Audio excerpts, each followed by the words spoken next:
LinkedIn and Facebook, there is a big difference because the perception has always been, and the way that LinkedIn has pushed themselves into the market, is for the business community.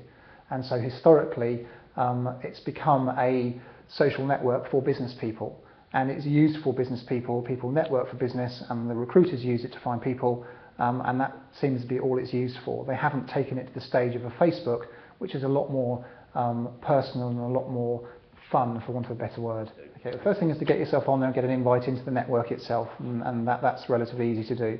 The second stage is to look at your profile and put the right profile up on LinkedIn to show people what you're about. So the first thing is to get a good photograph, headshot, shoulders, professional looking, and bear in mind it is a business focused network. The second one is to then look at your profile and online CV, if you want, for want of a better word.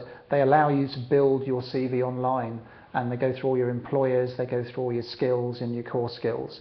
And then the third part, they give you an opportunity to put a whole range of content in, free content effectively, and that's when you get to tell people about what you're doing, how you're doing it, and in there that's when you start need to put the keywords of your industry in. So if you're in the sales marketplace, you need to be putting keywords like business development, sales, marketing, all the things that people are going to find you. Recruiters use LinkedIn by searching on keywords.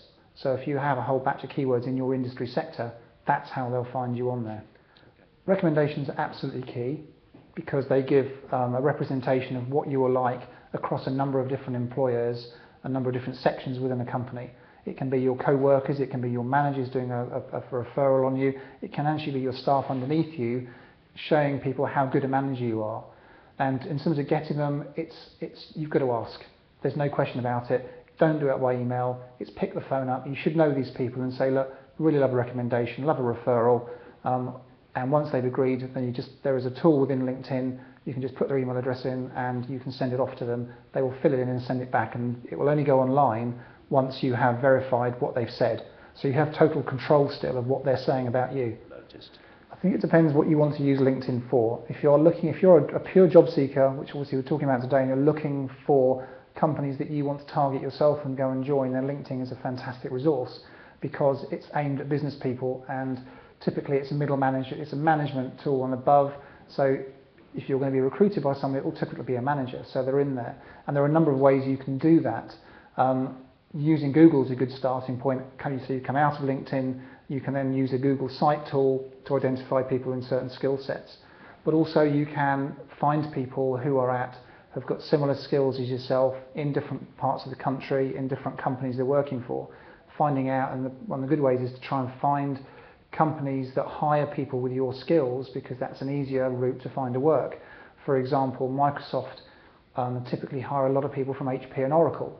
So if you've worked for HP or Oracle, straight away you can go down the M4, Reading, and there's a good opportunity. If you've got the right skill set, they will look at you as more favourably than if you've come from another different IT company. So it's a good way of identifying prospective employers and departments within those employers. And then once you've understood that you have a company that have the skill sets that you are looking at, you hope you can get yourselves recruited by, then you can go and hunt the people who are actually doing the recruiting. And a lot of HR, talent managers, talent directors are also on LinkedIn for the same reason recruiters are, to attract talent. And they're very receptive to taking inquiries from people who have good skill sets and are looking to work for their company, because they like to see people who are proactive rather than just the reactive route of just going to an agency and getting a CV. And of course it saves a fee, which they do like at the same time. And I'd certainly recommend anyone who's serious about getting into LinkedIn is go into the question areas, start to post some of their own questions, but also engage with other people and answer their own.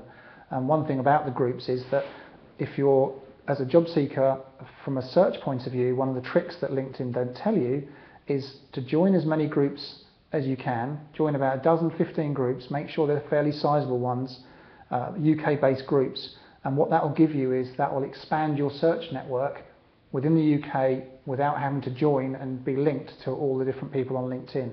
Because the way LinkedIn works is it allows you to search groups for different candidates and different people on LinkedIn. So straight away, if you go and join 12 groups, it probably gives you an access to multi-millions of people that are on LinkedIn with their networks at the same time.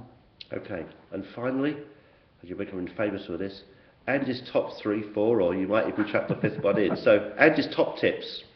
Number one, profile, absolutely key.